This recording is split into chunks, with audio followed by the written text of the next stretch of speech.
Hantu Penunggu Villa Batu. Kisah nyata dari Kota Malang. Kalau mendengar kata Kota Batu, sebagian orang mungkin langsung membayangkan udara dingin, pegunungan berkabut, kebun apel, dan villa-villa indah yang berdiri di lereng bukit. Tempat itu memang terkenal sebagai lokasi liburan keluarga. Saat siang hari, suasananya terasa menenangkan. Apalagi ketika kabut tipis turun perlahan di antara pepohonan pinus.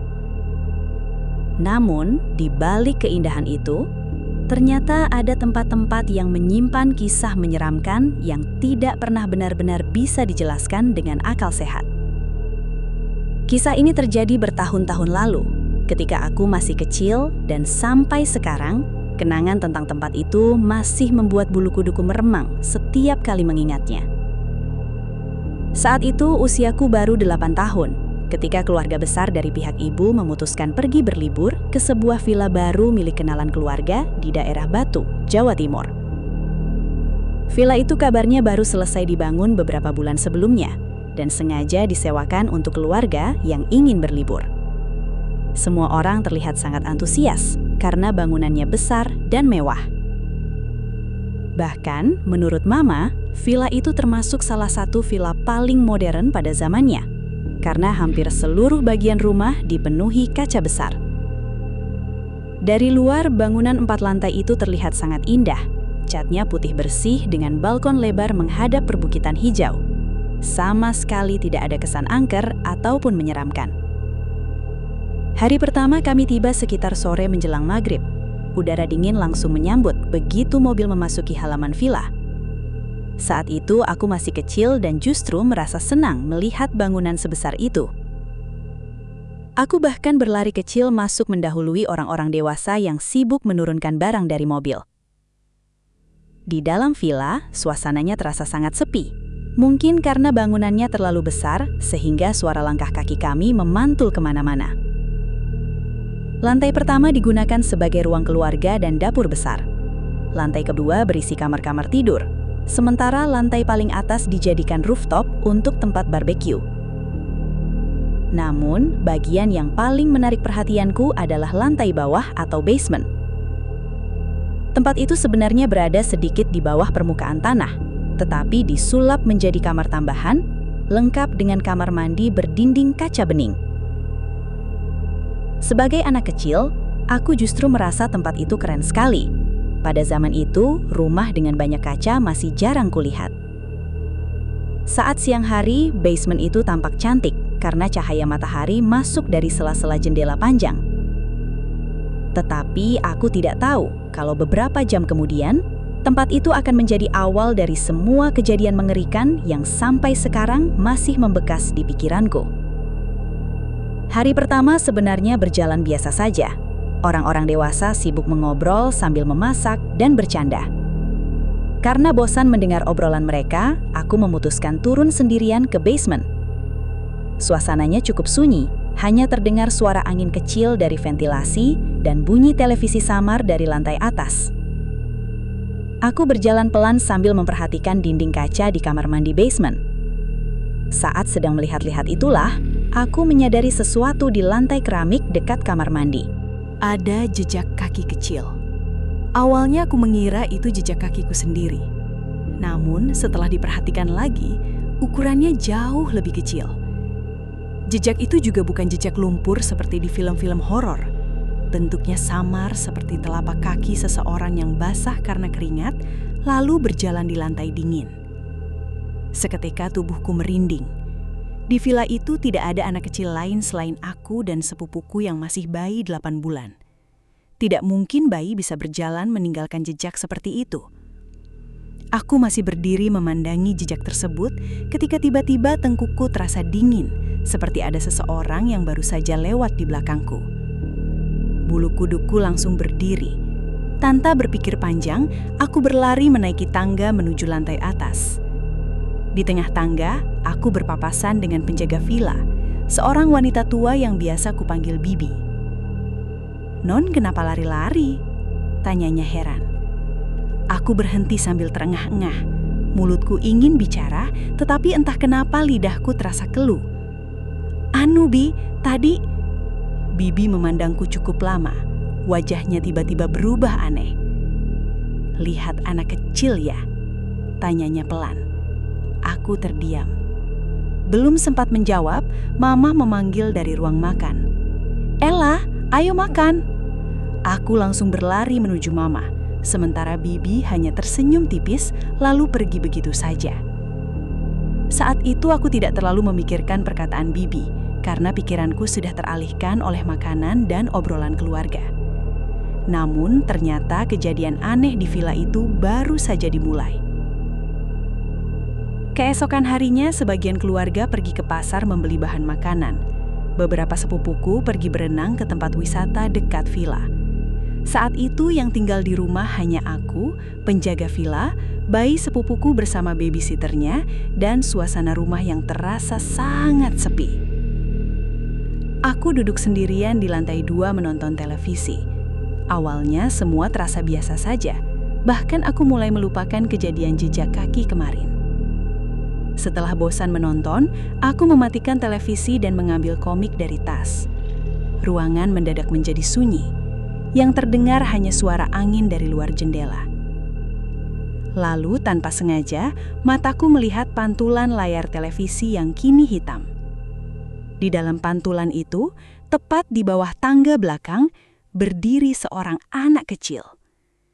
Tubuhku langsung membeku. Anak itu berdiri diam menatap ke arahku. Kulitnya pucat dan ia sama sekali tidak mengenakan pakaian. Rambutnya basah menempel di kepala seperti habis kehujanan. Aku memberanikan diri menoleh ke arah tangga asli. Kosong. Tidak ada siapa-siapa. Dengan nafas gemetar, aku kembali melihat layar televisi. Anak itu masih ada. Jantungku berdetak sangat keras sampai rasanya sakit di dada. Aku ingin berlari, tetapi untuk menuju lantai bawah harus melewati tangga tempat sosok itu berdiri. Tanganku gemetar menekan tombol televisi, berharap layar menyala kembali sehingga pantulan itu hilang. Tetapi televisi tidak menyala. Aku menekan tombol berkali-kali. Tetap mati. Dan sosok anak kecil itu masih berdiri di sana tanpa bergerak sedikit pun. Aku mulai menangis pelan sambil memejamkan mata. Tiba-tiba terdengar suara Mamah memanggil dari bawah. "Ella, kamu di mana?" Aku ingin menjawab keras, tetapi tenggorokanku terasa tercekak. "Mah," suaraku lirih hampir tidak terdengar. "Ella?" Kali ini aku berteriak sambil menangis. "Ella, sini!" Mamah langsung berlari naik ke lantai 2. Saat aku membuka mata, layar televisi sudah kosong. Sosok anak kecil tadi menghilang begitu saja. "Ada apa?" tanya Mamah panik. Aku menoleh ke arah televisi, lalu ke tangga. Kosong. Akhirnya aku hanya menggeleng pelan. "Nggak apa, Mah." Entah kenapa saat itu aku takut menceritakan semuanya. Malam harinya suasana kembali ramai karena keluarga besar mengadakan barbeque di rooftop villa. Musik diputar keras, beberapa orang menyalakan kembang api, sementara orang-orang dewasa tertawa sambil makan. Aku mulai merasa tenang lagi. Namun sekitar pukul 11 malam, suasana tiba-tiba berubah kacau karena terdengar teriakan keras dari lantai bawah. Semua orang langsung panik. Ternyata yang berteriak adalah sepupuku, Kaira.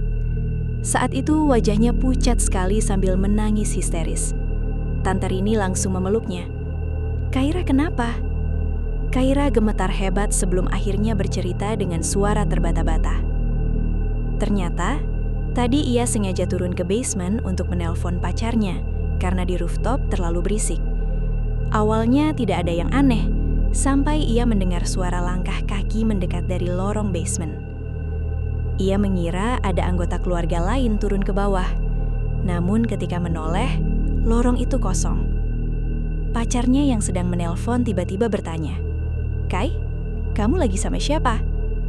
Kaira bingung. "Nggak sama siapa-siapa.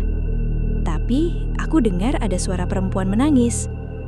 Saat itu suasana basement benar-benar sunyi. Bahkan suara musik dari rooftop nyaris tidak terdengar. Kaira mulai merasa takut. Lalu terdengar suara ketukan dari kaca. Tak, tak, tak. Perlahan ia menoleh ke arah dinding kaca kamar mandi. Dan di sanalah ia melihat seorang wanita berdiri tepat di balik kaca. Wajah wanita itu penuh darah. Rambutnya panjang menutupi sebagian mukanya, sementara matanya menatap lurus tanpa berkedip. Kaira langsung menjerit dan lari naik ke atas sambil menangis. Malam itu tidak ada yang berani tidur sendirian. Kami semua berkumpul di ruang tengah. Orang-orang dewasa mulai saling bercerita bahwa sejak datang mereka memang merasakan hal aneh. Mama mengaku beberapa kali mendengar suara langkah kaki anak kecil di lorong, padahal semua orang sedang berkumpul di satu tempat. Tante Rini juga sempat melihat keran kamar mandi menyala sendiri tengah malam. Sementara penjaga villa hanya diam sejak tadi. Wajahnya terlihat pucat ketika mendengar cerita kami. Papa akhirnya mendesaknya bicara jujur. Wanita itu menghela napas panjang sebelum berkata pelan, "Sebenarnya sudah banyak tamu yang mengalami kejadian aneh di sini." Semua langsung terdiam. Katanya, dulu sebelum villa itu dibangun, tanah tersebut merupakan bekas rumah tua yang sudah lama kosong dan ada satu kuburan yang ada di samping bangunan yang akhirnya ikut diratakan dan dijadikan bagian villa. Warga sekitar sering mendengar suara anak kecil menangis dan melihat bayangan wanita berjalan malam-malam. Namun, pemilik villa tetap membangun tempat itu karena menganggap semua hanya cerita warga. Sejak villa selesai dibangun, gangguan justru semakin sering terjadi. Ada tamu yang mendengar suara orang mandi tengah malam, padahal kamar mandi kosong.